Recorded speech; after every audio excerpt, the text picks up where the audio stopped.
Jangan lupa subscribe, like, komen, dan share YouTube TVRI Bengkulu. Dan nyalakan loncengnya ya. Terima kasih pemirsa, Anda masih bersama kami di Dokter Kito Besamo Kito Sehat. Kita lanjutkan perbincangan kita masih terkait dengan nyeri punggung bawah. Saya pengen nanya nih ke Dokter Lisda nih dok. Tentunya banyak sekali orang-orang pemirsa di rumah tentunya kalau misalnya nyeri punggung bawah memakai korset, mungkin nggak resep dokter ya, mereka membeli sendiri memakai korset. Sebenarnya memakai korset ini cukup membantu nggak sih dok untuk meredakan nyeri punggung bawah? Oke, mungkin saya coba jawab ya Siva ya, nanti mungkin akan lebih dilengkapi oleh Dokter Rizky.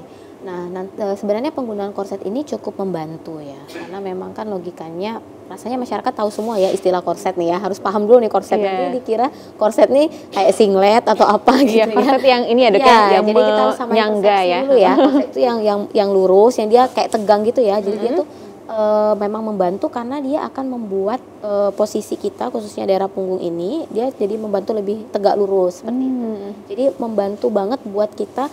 Kan kita kadang-kala kalau udah terlalu lama nih ya bekerja itu kan nggak sadar lama-lama bungkuk banget gitu bungkuk ya. Gitu ya dok.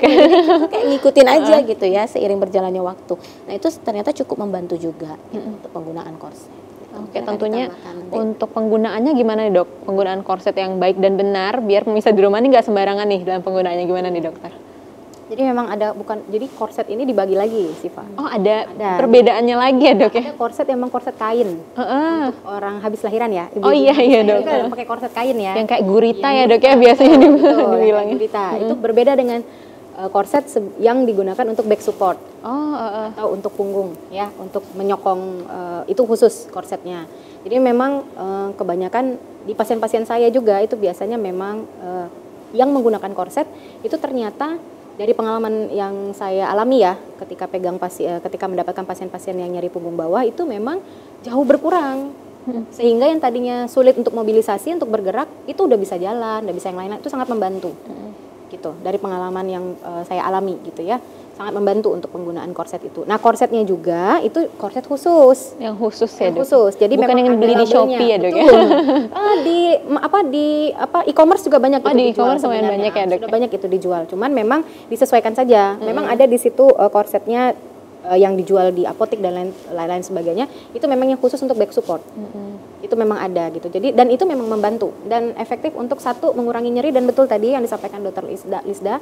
Karena kita pakai korset, jadi itu memaksa tubuh kita untuk effortless, maksudnya berkurang upaya dari kontraksi dari otot punggung bawahnya ini, karena dia nyeri kan. Nah, makin sering kontraksi itu nyerinya akan makin bertambah gitu. Nah, adanya korset ini itu mengurangi membantu relaksasi otot-ototnya gitu.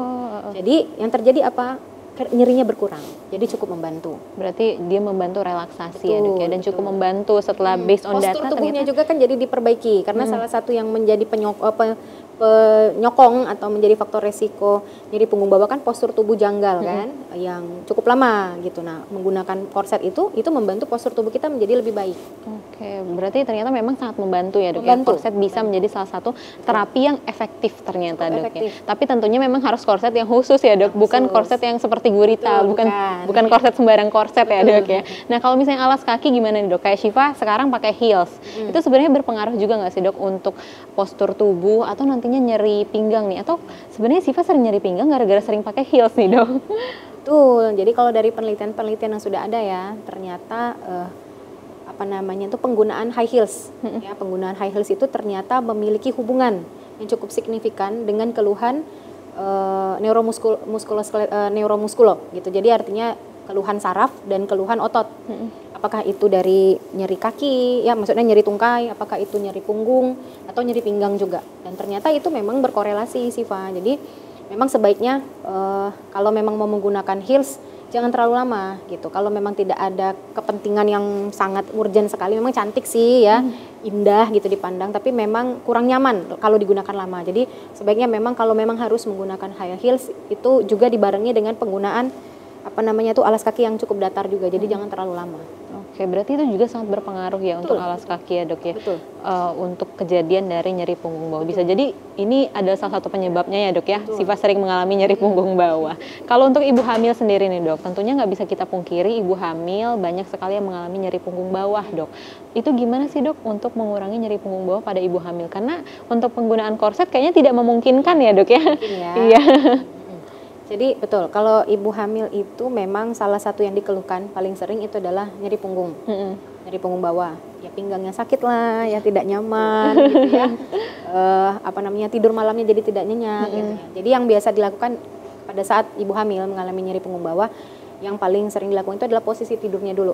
Jadi posisi tidurnya itu dibuat senyaman mungkin, cukup banyak penopang ya. Jadi supaya, karena memang ibu hamil itu kan sudah ada beban di depan, sehingga mau tidak mau kan struktur tulang belakang itu ngikut. Nah itu kan lama-lama kontraksi ya. Kalau lama-lama kontraksi, lama-lama tidak nyaman. Nah yang pertama adalah pada saat istirahat malam atau pada saat tidur, itu memang ibu hamil disarankan itu support untuk punggungnya cukup banyak, karena disarankan kan memang tidur miring. Nah kalau tidur miring itu memang di belakangnya ini ada penopang. Jadi yang paling bikin tidak nyaman itu lagi adalah ketika ibu hamil ini tidur miring, itu tidak ada support di belakang, sehingga ibu hamil ini juga harus nahan kan, tapi harus miring juga, kontraksi lama-lama, ini ya sakit. Itu yang pertama. Lalu yang kedua, masas itu cukup efektif, bukan masas perut ya, tapi masas pinggang. Masas pinggang itu lembut saja dimasas, jangan sampai juga memicu kontraksi, karena memang ibu hamil disarankan memang tidak banyak masas di area pinggang. Pokoknya yang senyamannya aja untuk mengurangi sakit ya cukup di masas lembut saja. Oke, berarti masas sendiri juga sendiri penting banget ya dok. Oh sendiri ya? Atau untuk bantuan suami juga bisa dok? Boleh. Boleh ya dok. Tetap boleh ya dok. Malah sangat diinginkan ibu hamil. Diinginkan. Sebagai support system. Support system ya dok ya. Oke dokter, nggak terasa nih dok, kita udah di akhir segmen. Banyak sekali informasi yang udah Siva dapatkan dan juga pemirsa dokter kita dapatkan dari dokter Lisda dan juga dokter Rizky. Boleh mungkin pesan singkat terlebih dahulu dari dokter Lisda terkait dengan nyeri punggung bawah pada pekerja. Jadi sebenarnya intinya pesannya bahwa nyeri punggung bawah pada pekerja kita nggak boleh terlalu overthinking dulu ya. Dan sebaiknya kita memperbaiki dulu pola, posisi lingkungan kerja, desainnya tadi seperti yang sudah disampaikan oleh dokter Rizky. Gitu.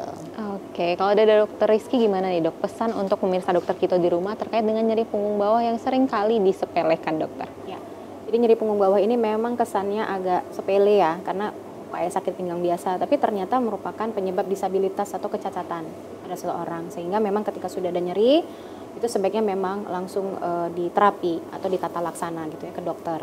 Lalu yang kedua adalah karena tadi penyebab dari nyeri punggung bawah ini yang paling banyak itu adalah 90%-nya penyebab non spesifik, dan salah satu faktor yang sangat berkontribusi itu adalah faktor pekerjaan ya, posisi kerja yang salah ya, kemudian postur tubuh janggal yang lama gitu, posisi statis yang lama, desain tempat kerja yang buruk gitu ya. Maka memang yang harus diperbaiki adalah penyebab-penyebabnya tadi gitu. Kalau memang sudah tidak bisa lagi diperbaiki ya, maka mau tidak mau memang di pekerjanya yang harus diberikan banyak edukasi. Lalu yang ketiga, yang terakhir dari saya adalah ketika terjadi nyeri punggung bawah itu memang tidak langsung untuk menjudgment, maksudnya untuk self diagnose, mendiagnosis diri sendiri bahwa ini saraf kejepit, tidak. Tapi jadi yang paling pertama dilakukan adalah datang dulu ke dokter atau ke tenaga kesehatan yang memang kompeten untuk ini, sehingga nanti bisa diklasifikasikan apakah ini nyeri punggung bawah dengan dugaan saraf terjepit atau tidak. Mungkin begitu. Oke, tentunya dari penjelasan dokter tadi ya dok ya, Jangan untuk malas nyeri stretching. punggung bawah jangan malas stretching juga nggak boleh ya pemirsa di rumah, jangan malas stretching, itu salah satu pesan penting dari dokter Rizky ya dok ya. Tentunya pemirsa untuk nyeri punggung bawah ini nggak boleh sama sekali disepelekan karena bisa jadi menjadi salah satu penyakit berbahaya, salah satunya saraf terjepit. Baik pemirsa, usai sudah perbincangan kita terkait dengan nyeri punggung bawah pada pekerja, saya Syifa Nabila mohon undur diri dari dokter Kito. Bersama kita sehat, sampai jumpa di episode berikutnya.